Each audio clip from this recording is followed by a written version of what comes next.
Então, eu estava bastante ansiosa para esse momento com você. E aí eu queria te convidar para se sentar confortavelmente, esquecer de tudo e de todos, relaxar e apenas se concentrar nesse vídeo agora e nesse momento.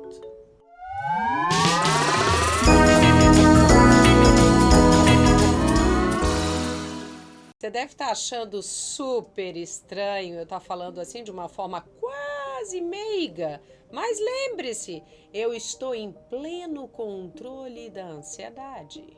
Eu vou começar lhe assegurando que a ansiedade não mata por si só. É preciso um tempo considerável de ansiedade constante e elevada para que o nosso organismo adoeça verdadeiramente. Por isso, antes que isso aconteça, eu vou ajudar você. Conhecimento, desejo e disciplina são um trio perfeito para o controle da ansiedade. Você sabia que o Brasil é líder em casos de transtorno de ansiedade? Só para a gente relembrar, a ansiedade é uma resposta do corpo vinda do sistema autônomo, que ela vem independente do nosso pensamento racional, mais ou menos como um reflexo, entende? Pois é, agora a gente vai falar da preocupação excessiva. Ela é um dos sintomas da ansiedade já complicada. A preocupação é o sentimento que nos imobiliza no presente por coisas que podem vir a acontecer no futuro. Quem falou isso foi Wayne Dyer. A preocupação em excesso é, na verdade, medo do desconhecido e do futuro. A pessoa se preocupa, ou seja, ela se ocupa antes de uma coisa que ainda não aconteceu. Então, ela acaba vivendo o futuro sem conseguir ficar no presente. Preocupado, por exemplo, ele está numa festa só de corpo presente, porque a cabeça dele está preocupada com a reunião que ele tem importante no dia seguinte. O hoje fica adiado em nome do amanhã. Pior, gente, é que grande parte das nossas preocupações são coisas sobre as quais a gente não tem o menor controle. É preciso saber diferenciar preocupação do planejamento do futuro. Quando a gente faz plano para o futuro, gente, o nosso presente contribui para o futuro. Mas quando a gente pensa somente no futuro, a gente acaba não vivendo o presente. E aí dá para você entender a diferença entre essa preocupação e o planejamento do futuro. Embora cada um funcione de uma maneira distinta, cada um tem uma personalidade diferente, porque a gente está falando de sujeitos diferentes, existem alguns sintomas no corpo que denotam uma preocupação excessiva. Então a gente precisa atentar para esses sintomas. Geralmente, as pessoas passam a agir como se elas estivessem sempre em alerta, como se elas estivessem sempre com um perigo eminente. Para vocês terem uma ideia, eu me lembro bem que, gente, eu me assustava quando uma pena caía, eu dava um salto. Na verdade, eu vivia sobressaltada. No meu caso, pouco a pouco, eu fui perdendo a minha capacidade de ser espontânea, porque eu vivia em eterna tensão. Eu nunca fui pessimista, mas numa determinada fase da minha vida, eu sempre pensava que algo errado poderia acontecer, e isso também me deixava tremendamente preocupada, tremendamente tensa. Parecia naquele momento que qualquer situação, ainda que bem pequena, se tornava uma grande batalha, e eu me sentia muito cansada diante dessa situação. Foi um momento, gente, que eu precisei de pausa.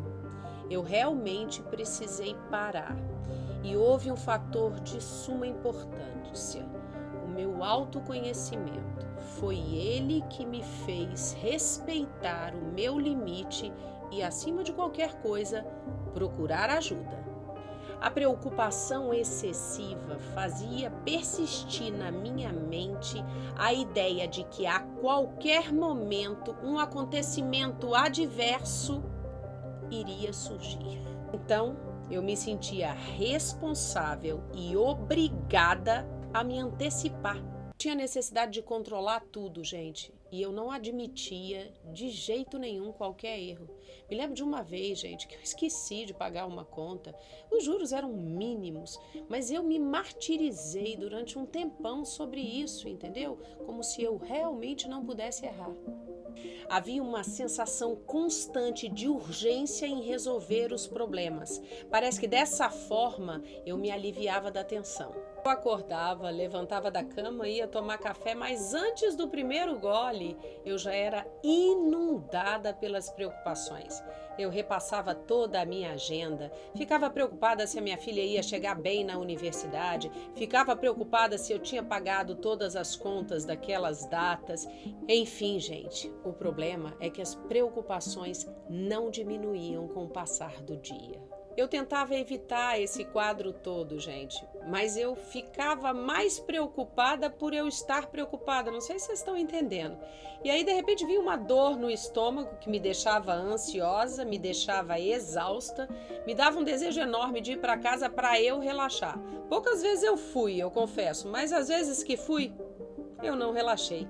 É muito importante que você entenda que o estado de preocupação excessiva pode trazer males físicos e psicológicos. E no meu caso, serviu como um alerta. Esses sintomas que eu acabei de falar para você serviram de alerta para que eu não entrasse no quadro de transtorno de ansiedade generalizada. No meu caso, todos esses sintomas que eu falei para vocês agora há pouco serviram de alerta para que eu não entrasse num quadro de TAG, que é o transtorno de ansiedade generalizada. Muitas pessoas, gente, levam anos para procurar ajuda porque consideram ser normal ser supervigilante. Não percebem de forma alguma que tal distúrbio é desgastante física e emocionalmente. A ansiedade, gente, drena totalmente a nossa energia. Muitas vezes eu me sentia em processo de exaustão. A agonia da gente viver pensando que alguma coisa ruim vai acontecer pode trazer problemas de relacionamento, de concentração e de insônia que eu já falei para vocês, além de prejudicar também a autoestima. Sintomas comuns são dificuldades de relaxar, tensão, contratura muscular, fadiga, palpitações, tremores, falta de ar e náuseas. A gente não pode esquecer dos males cardiovasculares, o estresse e a depressão. Mas será que, se tratando da preocupação não patológica e a gente descartando completamente o transtorno de ansiedade generalizada, não é bom ser minimamente preocupado? Na minha humilde opinião, eu acho que sim, a preocupação dentro do normal ela é positiva. Por quê? Porque faz com que a gente se preocupe com algumas coisas e evite situações que possam vir a causar problemas. Se a gente for parar para pensar, tal estado de alerta é inerente ao ser humano até por uma questão de sobrevivência. A ausência de preocupação, assim como o excesso de preocupação, é que pode ser prejudicial. Então, a palavrinha mágica será equilíbrio. Então, para terminar, eu gostaria de deixar uma indicação de um livro de Ana Beatriz Barbosa Silva, Mentes Ansiosas. Esse livro me ajudou bastante, gente, e eu queria terminar esse vídeo lendo para vocês uma frase que me chamou muito a atenção. Super-humanos não existem e nunca existirão, pois se um dia chegarmos a não sentir medo ou ansiedade, teremos deixado de ser humanos na mais fiel acepção da palavra. Esse aqui é o livro. Foi muito bom estar com vocês e eu fico por aqui. Beijo, beijo.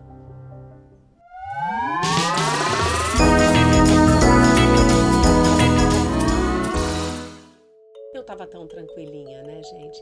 Tava quase meiga, mas quando chega nessa parte final, eu volto a ficar ansiosa. Porque, novamente, eu digo, tem 3 pessoas aqui na minha frente. Cristina não terminou ainda. Ainda falta uma coisinha. Eu vou dizer para vocês, assistam esse vídeo. Se vocês curtirem, curtam. Se vocês não curtirem, não curtam. Se vocês gostarem mesmo, se inscrevam no meu canal, compartilhem e, acima de qualquer coisa, comentem. Isso é muito importante para mim. Parece aqueles comerciais que falam, né?